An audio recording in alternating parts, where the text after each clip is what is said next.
This episode is sponsored by Sense. Sense and Launderworks are taking the Clean Show by force with their largest booth ever. Catch them at booth 649 to see the future of laundry technology and hardware.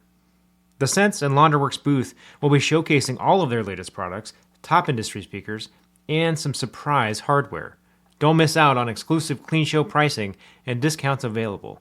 Go see them at booth 649, August 23 through 26 in Orlando, Florida, at this year's Clean Show. Whether it's technology vendors like us or the world of AI, I think the important thing is you don't need to use it. You don't need to use it ever. But it is, I think it is such an important thing to just get educated on, even for sport, even as just an intellectual curiosity, is to just understand it, because eventually you might realize, man, there's one thing I'm doing that's taking me 10 hours. Maybe it's not something that Sense or any of the other systems are going to do. Maybe it's another company that can help you do it. But there's something that's killing you.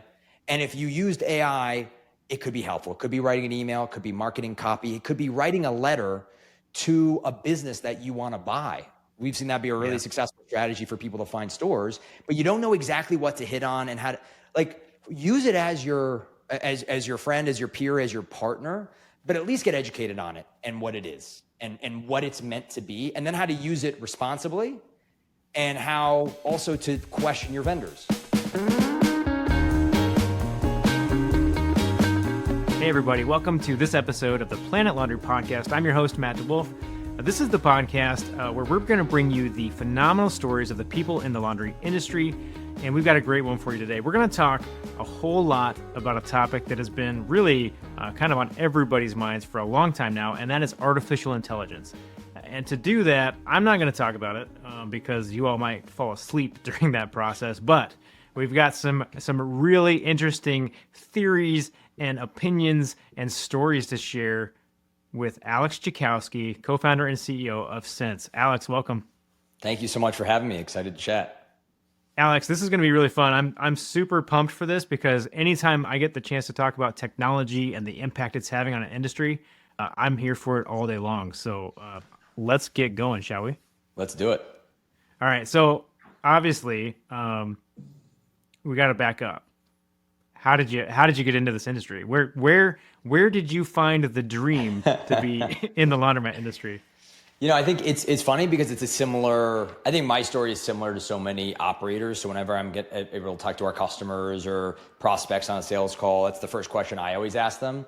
And, you know, my journey, as I tell people, I don't have a hero's journey of being born in a dryer or my parents own laundromats or I have some crazy example. It was more of, I sold my last software company many years ago, and I was supposed to work there. And my plan was to work there for 4 years after selling the business. And then I, was really interested in small business ownership. When you work for a company, being an employee is different than starting it and owning it. And so I thought maybe if I bought or invested in a small business, that would scratch the creative entrepreneurial itch, if you will.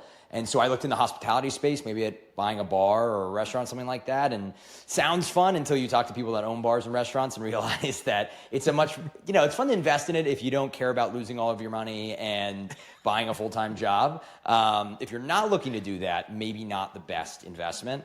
And so I ended up meeting somebody who had a neighbor at their lake house that owned 4 laundromats in Massachusetts and started telling me about the laundromat industry. And I thought it was wild. I use laundromats and I've known them, but I never thought of it from an investment perspective, had all my preconceived notions. And I met Brian Wallace actually for the first time, I believe in 2018, 2019, when I just wanted to understand the space, and went to a Golden State chapter gala in San Leandro, California when I was living there at the time, and learned about opportunity zone, tax benefits, and bonus depreciation, and all the dynamics of the laundromat industry. I got really excited to buy stores. And then I looked at, when I found locations I was interested in, I was thinking, how the heck do I run this thing? Because I've got a full-time job and I can't be running around to the laundry collecting coins or manning the wash and fold. And how do I know what's going on and see things? And then how do I scale? Because I've found that most operators I'd spoken to had multiple stores. Maybe the average was only 2. And I found that, well, they would have had more because everybody wants to buy more. And it's either a supply problem or your unit economics are hard to scale. So when you buy more locations, you buy yourself more of a job. You have to hire management and your margins go down, things like that. So long story made not so short, the more I was looking at technology in the space, taking demos, learning from the existing vendors, the more I realized, how the heck is there not one platform I can use to manage all sides of my laundry business, at one store or at scale. And so realized instead of actually being an operator of stores, with my background, my co-founder's background in payments and verticalized software, we'd be better suited to be a partner of these operators from the software basis. So we started the company in 2021. We raised venture capital, and we are different. We are a venture capital business, and a lot of people think that we're a lot of tinfoil hats on what venture capital is, and you take money from investors and what that means. And I think that our goal has been to be the best partner to develop a huge amount of products that go to benefit the independent operator. Everything we do is about supporting SMBs, and we've raised capital to build a huge amount of product really, really well to be able to be that all-in-one solution, starting with the point of sale, with credit and debit readers on machines, with the LaundryWorks system, with Oleg and his team for pickup and delivery, voice systems, contact centers, marketing tools, and the list goes on. So that was kind of how we started in the industry, and now we power around 15% of all U.S. laundromats are using Sense and LaundryWorks products. And there's a lot more to do here and a lot more that we can do to support business owners in the space. But we're just having the best time doing it. Nice. I love that. Well, and so the listeners don't get gun shy here. We are not doing a promotion for Sense, just so you Correct. all know. We are talking about Sense, so you guys are going to have to deal with it. But we're gonna dive into AI here in a minute. I want to know though, like going back to kind of this founding story, kind of like you're kind of, to me, I'm hearing core principles of being a great partner in business. Where do you think that comes from for you? Like where's that just kind of desire to do business that way come from? Well, I think there's one element. I mean, I can't tell you how many people come to us thinking that we're going to buy stores, we're going to take their data to X, Y, and Z. And I think the whole point of our business is to try to be transparent with our operators. You should know exactly how we make money, and you should know what are the levers we need to pull to be a successful company and what would hurt our business. And it would hurt our business to breach the trust of customers. And in SMBs in particular, you can't really be part of an industry without really being part of it. And small business owners, like laundromats were fine before Sense or any of our competitors. And if we didn't exist, laundromats would also do okay, and they'd be fine as they've always been. We are not the savior. We are not the greatest thing to happen since sliced bread. All that good technology, and I'll take Sense out of it, all of that the technology should be for small business owners is a platform that helps you run your business the way you want to by providing optionality and digitization.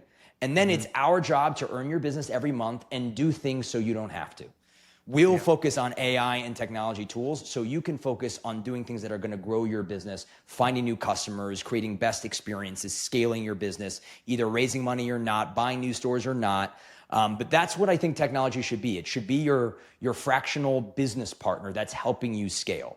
And I think there are technology companies that are just like, I'm going to be a point of sale and I'm going to be a good point of sale and that's it. And that's great also. Our job, we don't want to just be a point solution. We don't want to be one thing. Our goal has been like, we want to make it so you buy your machines, you buy your location, you buy Sense, and that's all you need to build the kind of business that you want. So I think that it's just the way I think small business owners prefer to have relationships, that people they can count on, people that can trust, people that are transparent, and they want to have one solution that integrates with the things that they need so they can log into one system and know what the heck's going on versus logging into 5 different ones, calling 5 different support numbers. So that's our strategy, and not everybody wants that or likes that, but that's the way that we've been able to scale and build really strong relationships with our customers, and it makes it fun for us. Yeah, I think you hit on something really important there, and that's, how can we, at the end of the day, whatever part of the business we're in, how can we spend more time doing the thing that we can uniquely add value in? And for most of us, right, it's not going to be trying to figure out how to compile the right report based on 7 different systems and bringing all this stuff together. It's going to be things you're talking about, like maybe I'm identifying the next opportunity for an acquisition, or I'm identifying how can I get more people through the door, or what's the next innovation in terms of equipment I might need to be bringing into my specific facility. So all of those things, you can't do that if you're spending your time spinning wheels on all of these independent pieces and trying to figure out how to bring it all together. Like, yeah, make it easy on yourself. Make it so you can have some fun. Yeah, 100%. I mean, I think that is the core of everything. I mean, building product is hard. Building software is hard. You want to be all things to all people, and everybody. You talk to 10 laundromat owners, and they can run their business 100 different ways, right?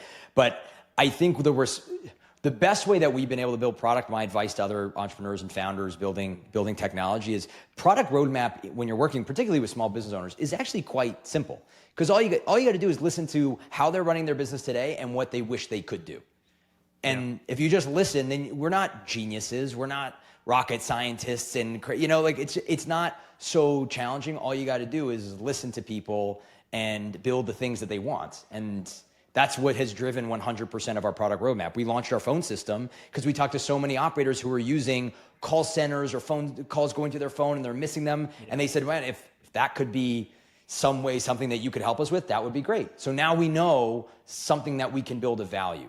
I don't know if there's a single thing we've built that hasn't come from an operator, or at least and many operators telling us, boy, this would be great. When we launched the gig economy for the first time, and then everybody came out with it a year later, we only did that because people said, I'd love to do pickup and delivery, but I don't want to invest in vans and have all that CapEx spend, risk, et cetera. I wish I could get into it. And there's all these drivers on the road. Why can't I use them?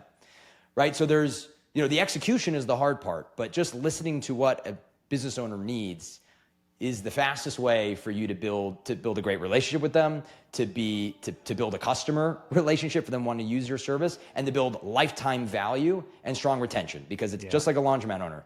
We're only as good as our ability to maintain customers. If we signed 100% of the industry and they all used Sense, and then a month later they all left, the business couldn't be worse. It's not about winning a deal; it's about maintaining and having that lifetime value. Yeah, I think that's fantastic. One of the things you were hitting on earlier, kind of around technology, is this belief that technology should support what you're trying to do, not be the thing you're chasing. And I think that AI is that thing right now, right? Like there's a lot of interest around AI, and we all think, I got to do AI. Like where are you at in that debate? Well, I mean, look, the tech companies are doing the same thing. Every tech company, every public company, everybody's saying, how the heck can we use AI in our system? That's all we're doing. I talked to a founder yesterday and I said, what's going on in your business? He's like, we're doing well. We're just figuring out how we can use AI.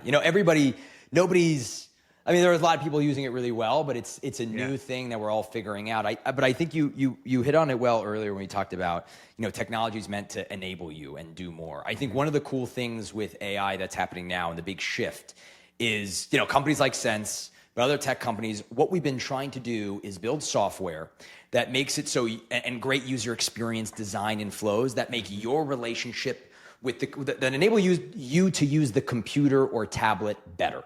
Right? It's about your experience using the product. What's crazy about AI is it's actually swapping that. It's now how the computer can actually take things from what you're doing and have a relationship with you, right? And the computer being AI. It can actually take action on your behalf versus what software companies used to be is a great way for you to take action and for you to do things. And that is, I think, the biggest shift that people are trying to figure out is what are the things that I can effectively leverage AI to do that are going to help me accomplish my goals and not do it for the sake of doing it. And I think that's where you have a lot of vendors out today telling you to use AI because it does X, Y, and Z without thinking more broadly, like what are your goals and how then can you back into the solution you need using AI, machine learning, which is not AI, automations, which isn't AI, right? AI is a computer taking function and action on your behalf and having an actual interaction between the two. And that's part of the big difference. And our view of AI isn't just, hey, let's have an AI, virtual agent pick up the phone.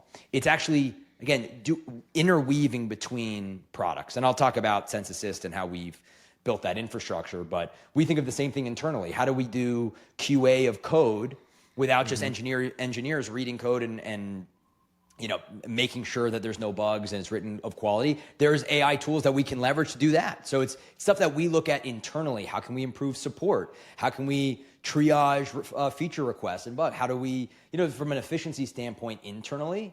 And then let's get an understanding. What are they trying to do? What is a business owner trying to do? What are their goals in scaling their business? And then what are the things that are a poor use of their time or extremely manual that we can create great software experiences or leverage AI to work on their behalf? So I think, so one of the biggest takeaways in what you just said there is that, AI is not a catch-all. It should not be. But it's turned into like Kleenex, right? It's like, it's just the phrase that people say for the thing that does all the fancy things with the computers. AI is AI. Machine learning is something totally different. The magic of these things comes in how these systems kind of come together to kind of then start to create and do, and no AI is ever going to be good unless you've trained it up. So unless it's done all of that machine learning and figured out how to best serve you and how to best enable you as a technology tool, it's going to be useless. The first time you go to like a chat GPT and try to do something with it, it's garbage. It's just straight garbage.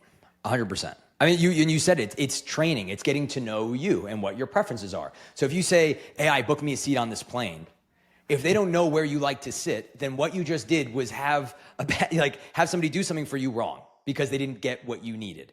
And so I think that's what we talk about when there's, AI for specific verticals and industries. There's definitely an element to that. But what is the most powerful, I think, version of AI is when you've trained it and it understands the data behind who you are and what you're looking for. Yeah. And again, that's how, and I'm going to say things that are like, that's how we did it at Sense, as not a way to plug Sense, but to share that the way of building that we resonate with most. So if you don't like Sense, you don't care about Sense, just forget that I'm using that word, but listen to the rest of it. Because from our perspective, AI for a laundry business is dependent on the data of that laundry business, of which the laundromat owns. Sense owns no data. We do nothing with data. It's all your data, and that's always something that operators have concerns over. But the point is that if for a phone system, right? If somebody calls and says, "Where's my order?" If the AI isn't integrated with your order flow process and where the driver is and your fleet management and all of that, then all you've done is create a way for a phone call to get answered, but an answer not to be provided. And so AI for the sake of AI, so now you have a virtual agent versus your store attendant or you, there's some baseline value there. And frankly, you can go on Google and search, or ChatGPT or whatever search engine you use, and search virtual AI agent phone system. And you can type in the FAQs, you can train it up yourself and be done. And I'm not saying that so you don't buy ours or you don't buy somebody else's, but just the function of a phone, somebody picking up the phone and answering on your behalf is definitely cool. But what's really cool is when it then can take action and it knows how to respond. So when they ask, when you call, one of our stores that has Sense Assist, and they say, "What's the balance on my laundry cart? And where's my order? And how far are you away from this?" And it actually what is your machine price? Is this machine available? All of the data that lives inside of your system, when the agent can pick up on that, now you've gone from a nice system that maybe saves me some time to a system that not only saves me time, but delivers better customer experiences and does something that maybe me as the operator when I'm on my phone or an attendant in the store couldn't even do because of the ready access of data. That's, to me, where you go from the generic value to something that is truly powerful. That's when you want to book a flight and it knows your TSA number, it knows your loyalty, it knows what seat preference you like, it knows what meal you want if you happen to fly first class. It knows all the things of all your preferences, and it knows that if your flight gets delayed, when you have to be somewhere, and automatically rebooks you, and the list goes on. Like, those are the differences, and we try to have operators not get lost in the fact that AI is now here and you can use it, to actually be a little bit more deliberate with what do you want out of it and what's going to create the best experience for the customer and, in our case, the business owner. Yeah, and honestly, Alex, there's real risk if you are approaching it in these kind of siloed approaches, right? So if you're like, "Hey, man, my phone is blowing up and I just need to get it answered. Can I just spin up like a virtual assistant to do that?" Yeah, you can. But what's the first thing everybody does when they get on with that chatbot or they get on with that AI, virtual assistant, and it's like, "I'd like to know where my order is." And the thing responds back and it's like, "I'm sorry, I didn't get that." And the next thing you know, you're like, "Stop it, representative, exactly. Right? Yeah. And then it's like, boom, that's negative brand experience. And that's 100%. gonna be terrible. It's funny, when we launched Sense Assist, we wanted to make it really clear that this wasn't an AI voice system. And this is actually how we build all of our products. We don't have an AI product that you buy, right? What we have is standalone functions of what you need. You need a phone system. We actually have a call center with human beings in the Dominican Republic and in the US all over that speak English, Spanish, etc., that actually can pick up the phone for you. We have operators that use, I forget what it's called, Reception HQ and these kind of outsourced call centers that they want people. But it's not necessarily custom to their business. It's not in real time. So we have customer support agents that our operators can use with no AI, right? Yeah. AI here is this concept of what we call internally sense intelligence, which is the underlying AI that weaves into all of our products. So we have, for example, in our contact center in Sense Assist, the ability for you to text message a customer from the point of sale, from the business manager, et cetera. And you can do that manually. You can send group messages, all of those things. But if you have, Sense Intelligence, you can hit AI on, and the AI will respond on your behalf, contextualized with all the data. But I think that especially for new technology in an industry as core and foundational as laundromats, just throwing AI out there because it's available isn't always the best thing. And again, that's the part of what technology should be for small business owners is the optionality.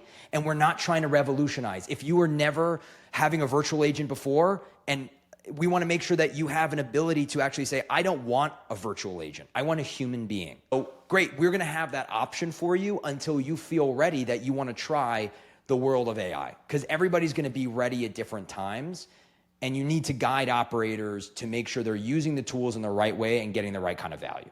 Yeah, I love that because, you started this whole conversation with talking about how, you're here to help people solve problems, and you're not just creating product to create product. You're creating the thing that solves an issue that an operator has, or multiple operators, right? I hope you're not building a product for one operator, but exactly. If so, I hope you got lots of money for it. I was about to say, it feels like that sometimes, but no, but I think, look, that's, and the reason I want to get on podcasts and I want to talk about this stuff, because I don't care if competitors copy us or do it the same way. That's the benefit of having companies in the space that are designed to help business owners. So in a perfect world, Sense can help raise the bar of competition in general and have people do things. We launched our phone system with AI elements, and other people did. And that's great. You should have options to choose what you want. And we try to tell everybody what we're doing when we release it, and not try to play cloak and dagger stuff or say this system doesn't do this or that. Look at every system when you're doing an evaluation of your technology. If one company says, we're the best AI agent phone system and we do all these things and this other company doesn't and blah, blah, blah, if somebody has to outwardly say that, maybe double check. Maybe double click to say, is that true? If people are coming in that kind of, we say, look at every system. It's our job to create something differentiated and unique and of value at a good price. But if we don't do that well enough, then you should choose a different system that does. And then it's our job to win that business, hopefully at some point where we can better answer the needs of that customer. And I think that what I tell all of our, I've got good relationships with a lot of our competitors, and I think I talk all the time about what I think is important for small business owners, which is optionality at all times and not building something one way, because I have yet to find a carbon copy of two operators who are successful that do it the same way. There's always some differentiation, and they need the flexibility within products and within vendors, whether it's manufacturers, distributors, software, payments, whatever it is. And you could tell I have a weird obsession with trying to deliver that kind of message. Yeah, I mean, it's really interesting though, because when you think about it, you think about who are the people that are in this industry, and they're entrepreneurs. And guess what entrepreneurs want to do? Make up their own stuff, right? They're going to do it their own. It's their own process. I don't like how they were doing over here, or I liked what they were doing, and I like what they were doing, and I like what they're doing over there, and I'm going to take pieces of that, and I'm going to make my own thing, right? So yeah, it has to be incredibly difficult for you to create software that plugs and plays in those spaces. Yeah, look, especially when we do a lot of stuff. We're not just Yeah. a POS business. We're not just an online ordering business. We're not just, we launched our insurance product. We're not just a phone system. We're not just a loyalty card system and credit. Like, we're not just a hardware business. And again, that's when people say, oh man, what Sense raises money. It's like, how do you think we're able to do all these things as quickly in 4 years? And that's to set us up to be in the position now where we can be a real partner and actually start to, now that we've built the foundational products, I think that help a laundromat owner really grow. And I said this actually on a podcast recently, like, you have to earn the right to be innovative for small business owners. You have to have built such a damn good product and built the trust and the tenure and the commitment in relationship for people to look at you and say, I'm interested in the innovative products that you might be able to offer. So we spent the last 4.5 years getting to the point now where we can start to really push the envelope when it comes to AI tools. And I mean, we'll be talking a lot at Clean Show, a whole area of Sense Intelligence for the crazy AI infrastructure that go far beyond just a phone system that can be really powerful for operators. But we only feel comfortable doing that now that we feel like we have a real position in the space, real trust with our operators and the core products that we built. Because like I said before, if Sense and AI and all this stuff didn't exist, there's still a Clean Show. There's still a very healthy laundromat industry. There's still a lot of great things happening. And that, I think that's important. Yeah, no, I agree. There's one thing I wanted to ask you about. So, when you think about, again, back to this idea of like AI is this like really buzzwordy word. And so you can get groups that are in these silos where they're like, we're an AI specific insert fill in the blank. Great. But what you see a lot of times happening in those spaces is, well, then that seems to be a much more expensive product. Like, what's going on with that? So I'm curious just to kind of know your take on, what's going on there? Like, is there like a markup issue? What are we looking at? I mean, look, I think that our competitors don't like me personally very much in general, so I can't make it any worse than I have for having an opinion on this. But taking a general step back, I think hopefully everybody knows why Sense exists and what we're trying to accomplish and everything, what our mission is and has been since I started the company. I think that when new technology comes out, or technology or services that the average operator really can't do themselves, and certainly don't want to, but isn't dramatically challenging from a technological standpoint, right? It's really hard for an operator to go and build their own hardware system, for example. So if there's very little competition, then one hardware company can charge a lot of money. And so I think with the benefit now is there's a lot of options for operators today, and that makes it competitive in the market. And I think that when new technology like AI comes out, like I said, a lot of the industry specific, whether it's in laundry or another industry, phone system as an example, that's really popular today. Yeah. I mean, I tell an operator, if you just want an AI to answer the phone, have no integration, have no anything, and you want to do it cheap, you could find a generic system, train it by just writing information in text, and then you're good.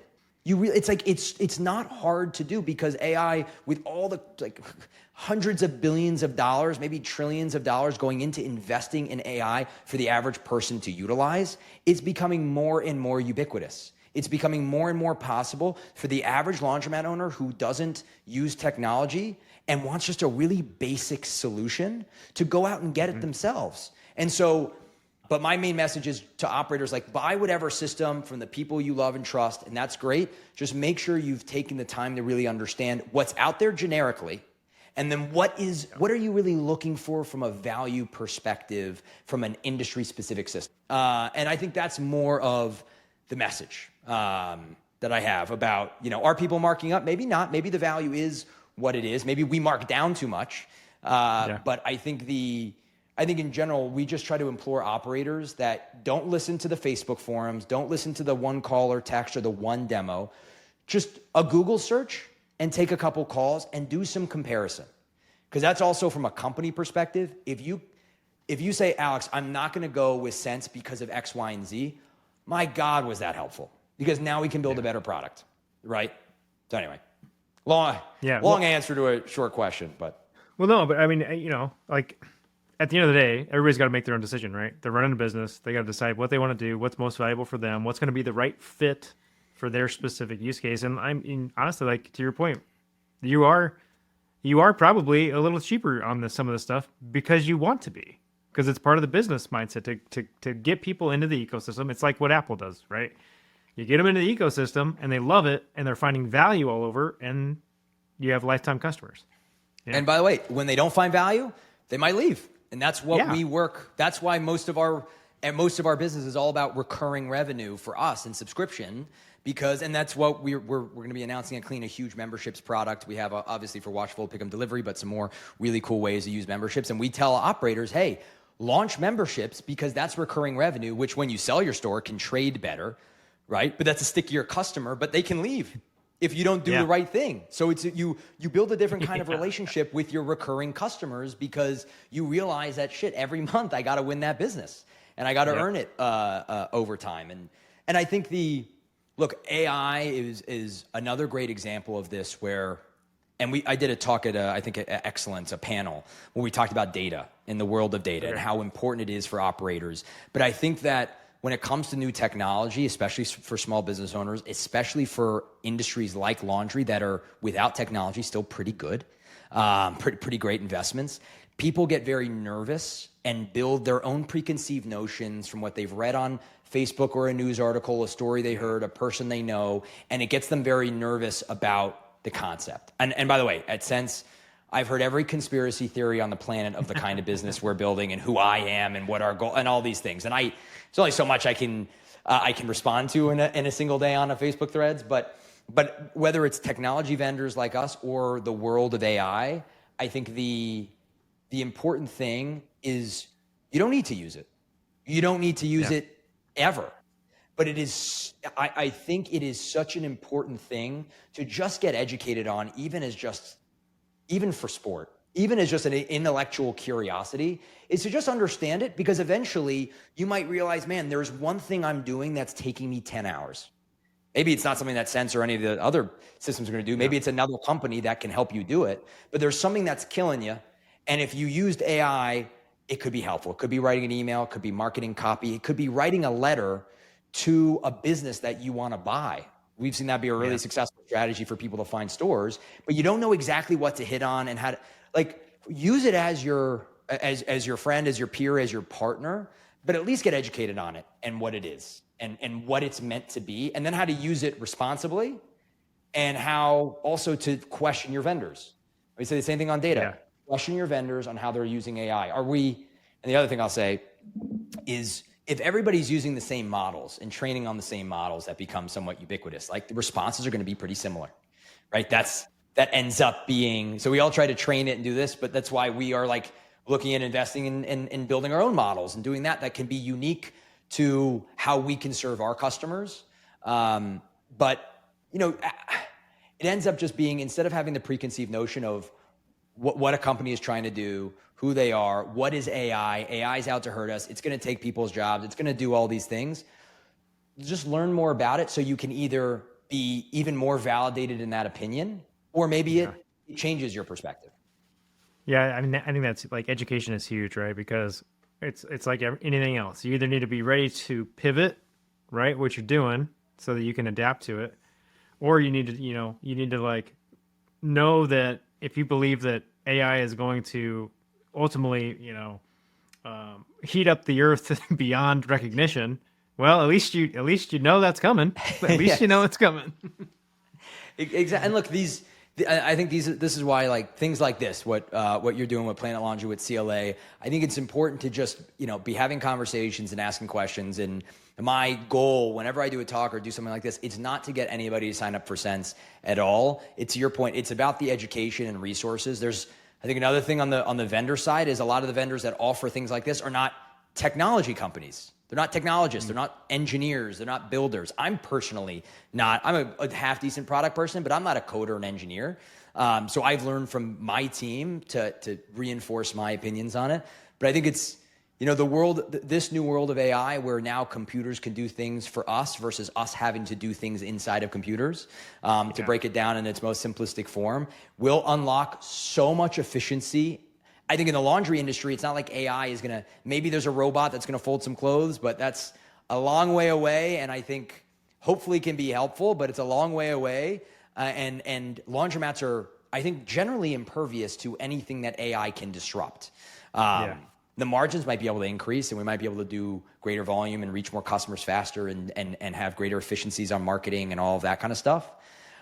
So the business owners in the laundry space who are very stable in this investment should be thinking about, how can I leverage AI, or think of it even more simply, how can I have somebody else do more things for me? Yes. What are the things that I don't want to do that are not great when my employees do it? When I have to, or I'd have to hire somebody to do it. If you just start there and you list out all the things that you hate about your day job, about you wish you didn't have to do, all the time suck that's spent, all the things that you feel like there's no way it should take this long. I should have to make this many phone calls. I should have to, craft a marketing message even though I don't know marketing. When you start to list out those things, that's when you start to realize, wait, maybe an agent can do that on my behalf. Maybe that's how I can leverage AI. I mean, I did it to plan a trip, I didn't have to use a travel agent. I'd never used a travel agent, but sure, that's what they're used for. I'm sure there's great value for travel agents, but for me, I wanted to plan a trip, and that's how I used it, because I knew I was spending so much time Google searching and checking on costs of things, and it just did that for me, which again was my partner in that process. So instead of getting overwhelmed, just start to think about, what could somebody else do for you? And the most interesting and impactful thing today is that somebody else is now a virtual AI agent. Yep. I have to ask though, how was the trip that you had AI planned for you? It was amazing. I was shocked. Okay. That's probably why I plugged it, because I'm like, everybody should try this, because I looked like a superhero logistically, and it was just funny. One prompt in the ChatGPT. That's funny. Yeah, I mean, as a person who spends a lot of time in marketing and communications and content creation, AI at first for me, no doubt, was scary. It was scary. I'm like, man, what if everybody doesn't need me anymore, right? That's a real concern. But I think one of the things that I've sort of figured out over the last couple of years, and kind of working with it and figuring out, to your point, what are the things that are taking up a lot of my time, or the things that I wish I could do that I can't quite get to, and start leveraging AI for that. So, things like just even some brainstorming pieces, or saying, hey, here's a data set of customer stuff that I'm kind of trying to work through. Based on this, what are you seeing? What are some trends you might be able to identify? Give me the top 10 consumer questions coming up around laundry that you're seeing today. All that kind of stuff. Suddenly I'm like, oh, I get it. It's nice. I mean, it's like, is AI going to is AI going to take my business and cut my business in half, or is it going to double it? Right? Is the glass half full, or is it half empty? It depends on what you choose to do with it and how you want it to impact your life. I think if we look back, this might be the exception to the rule. It might be the one thing that changes everything. But every major revolution in technology has made people feel like everything is going away, let alone the internet. Right? And the Industrial Revolution, or the Silicon Revolution, whatever it is, was going to change the world. Automated manufacturing, all these things was going to change our economy. Everything was going to go to zero. There would be no jobs. And again, things are evolving and they're changing, but they have yet to go to zero. The U.S. economy has never gone, there have been recessions, there have been bad things, but it's never gone to zero. And so, but again, this could be the exception to the rule. You better knock on something, Alex. You better knock on something. I got a ton of wood here, I'm just, I'm not an economist. I don't know. I can't see the future when it comes to AI. But as of how I can see it today, and while there will be an enormous amount of disruption, there is, and it could get crazy. There's a lot of things, very loaded topic, but I do think that you can look at it as, this is going to really gut my business and hurt me and take away things that I was doing before, or use it as a business partner, as an assistant, use it as a contractor, use it as all the things that you were doing before and maximize it. And instead of saying, hey, I'm never going to use a designer ever again because an AI can be my designer, it's like now that designer can actually do more and create more concepts and create presentations faster and actually work on designs better instead of just spending all this time creating a PowerPoint. You know, so everything is in the world of perception. And I think that as long as you're looking for the way to make it work for you, you'll have a leg up on competition. Yeah, 100%, 100%. Let's talk real briefly. Just what are maybe one or two spaces from an AI perspective that you think are really going to impact laundry industry? Like, what are you looking at? What are you watching? Where's it fit? So I think a back of house is going to get really interesting. In finance and data. I think a lot of people feel like for them to understand trends in their business, like you said, you have to pour through a spreadsheet to understand what the heck's going on and run your own pivot tables and do all that. Now you can actually start to tell an AI to, hey, I want to understand this information. When it rains and it's a Wednesday and customers that have a first name that starts with A, how much are they spending with me? Now, not sure what that data is going to do for you in particular, necessarily that one, but you get to actually have kind of a data analyst alongside you. And again, that's when it comes when we think about building an all-in-one solution. If we can be the source of that, we're building a lot of AI tools that you can do that within product. But even without Sense, whoever you're using, you can leverage it to help you build, to help you gain insights from your financial reports, from your data. And so I think it becomes kind of an analyst. And that in the world today, I think operators are more sophisticated, more interested in what that data can do for them, especially as more products like marketing tools and contact centers are being able to build natively within point of sale and your software provider. I think that's going to be really impactful. I continue to think that take phone system away, because Sense Assist from us was never called Sense Call Center Phone system, right? It was all about contact center and support system, which goes to chatbots on websites, SMS, text, phone, and everything in between. So I think and we've seen this in other industries and how AI is impacted in home services. There have been call centers that have been reduced significantly because AI contextually with all of your data can schedule appointments, can to help process support requests, can start to do a lot of that work. Again, it doesn't take away the value of human touch. And you could make the argument that the more AI that exists, the greater value human touch will be, which is, it's almost like people listen to Spotify all the time, but guess what? We still love vinyls, and record players can still cost you a fortune because there's something beautiful about that, in that case, vintage, or in something that's handmade. We can get things on Amazon made from China that are printed in copycats, but there's something when it's made by hand, made by a person, of greater value. Right, in many cases. And so when it comes to support, you can actually play that human touch role in a much more concentrated and deliberate way. Instead of picking the phone for every call, know when it's a customer that spent more than $250 with you. Know when it's a customer who had a bad experience last time and has actually sent you X amount of messages that have gone unresponded for some reason, if you didn't have our AI turned on, but whatever it might be, and actually engage with them versus engaging with everybody.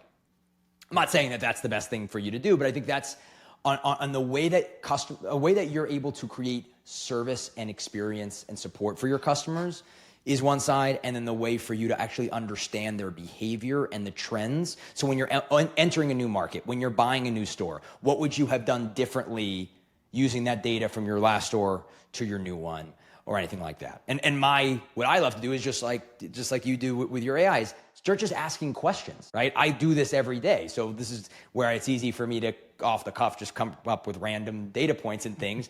But all you got to do is start asking the questions, start thinking and engaging with AI tools, and again, thinking about what you need and what you struggle with as a business. And you'll find out if it's not those two areas of trends and focus, it'll be something else that's more unique to your needs. Yeah. No, yeah. And I think that experience piece is big, right? Because in any industry, as there become more of a thing, the thing that will ultimately set you apart is what's the experience like for the consumer. And so the more that you can be focused on that, and the more that you can be human centered, right? And your approach while leveraging AI for technology support to enable a more human-focused approach to your business. I think that's huge. I think it's huge. 100%.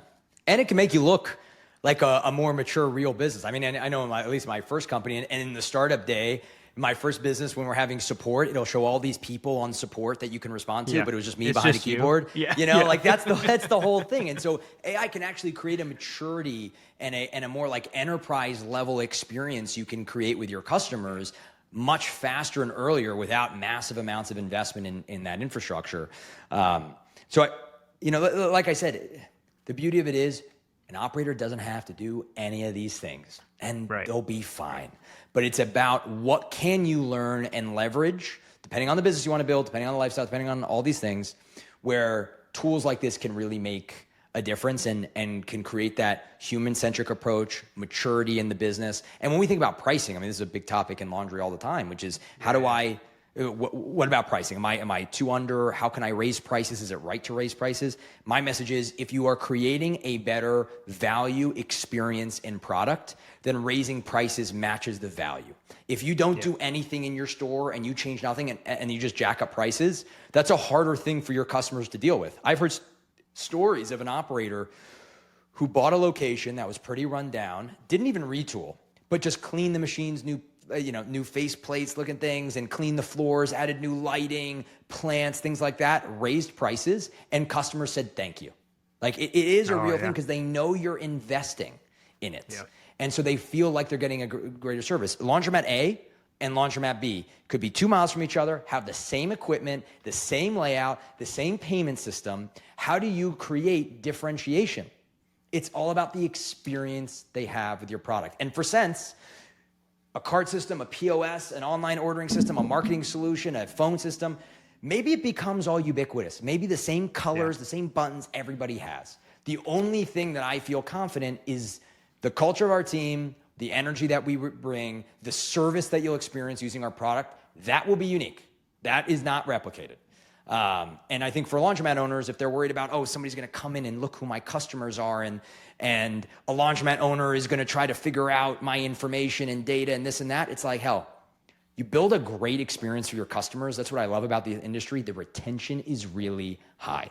You damage their clothes, the technology doesn't work, or you don't continue to try to look for ways to create better customer experiences and your competitor does, that's when you'll lose. That's when we'll lose. That's when any business loses. Yeah, it's an easy recipe. Easy recipe.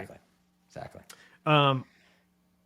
I want to talk about this all day long, but I don't want to make everybody else listen to this all day long.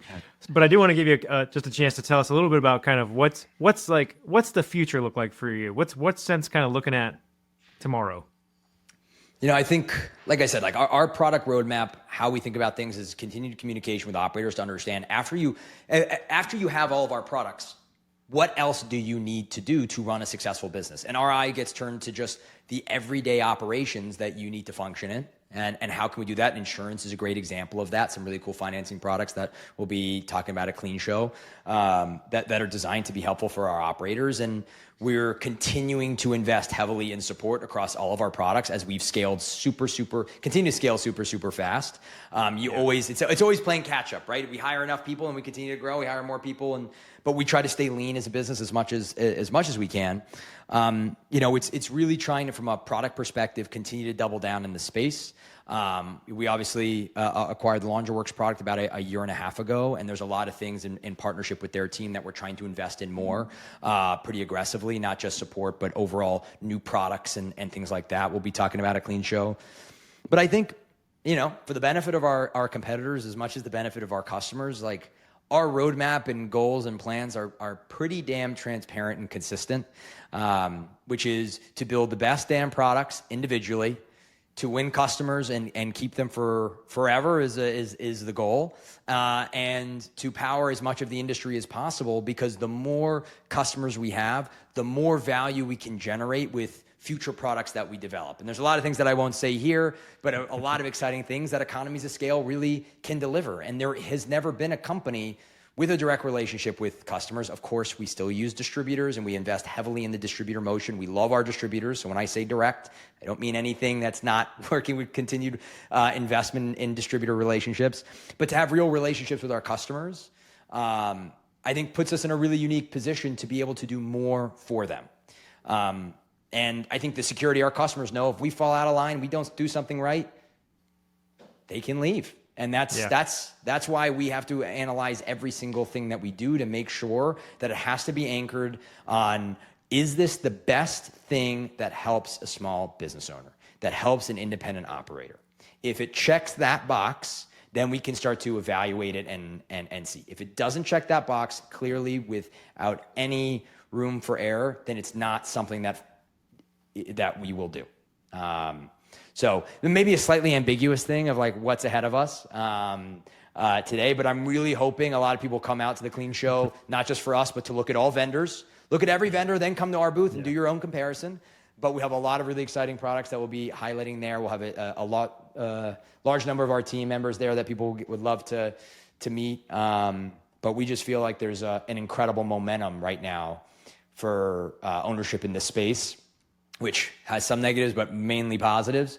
And then the last thing I'll say is, boy, you're catching us early in terms of the products that we've kind of woven AI into, but that is the tip of the iceberg of what we're building right now. And some will be available at Clean Show, some will have continued timelines, but that's probably what I'm most excited for, at least in 2026, what we're going to be able to announce to folks. Well, Alex, we certainly appreciate the push to CLAs or to the Clean Show there.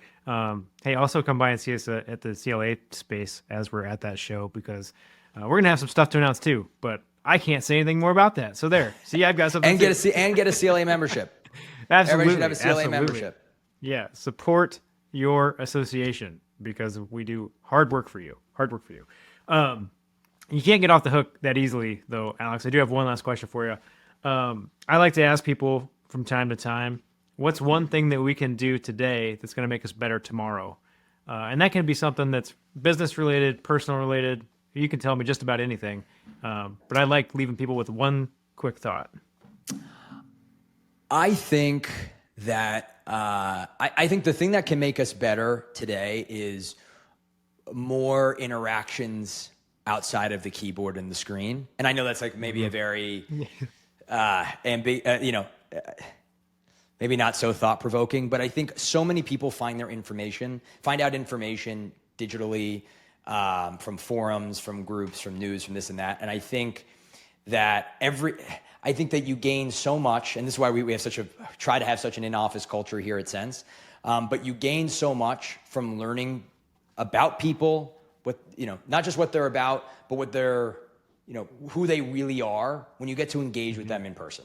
And actually listen to them talk and connect. Even this is something that with you, Matt, that I think is, you might think one thing of me, or I think something of you, or you might think something of the CLA, or you might think something of Sense but by just reading an article or reading a thing and your own preconceived notions. But there is no replacement from getting to talk to somebody and understand. And I know that sounds crazy after I just said AI voice agents are really, really impactful, but that's kind of my point.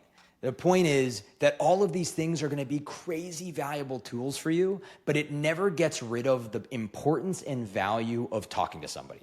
And so I think that's why the CLA and those events are so important, because when you get to actually see something in person, you get to talk to somebody in person, or again, on Zoom, you actually have a conversation. Boy, it goes a long way. If somebody calls and they're angry at the AI voice agent because something happened to their order and the agent takes care of it perfectly, it doesn't mean you don't pick up the phone and call that customer and just have that one-to-one interaction.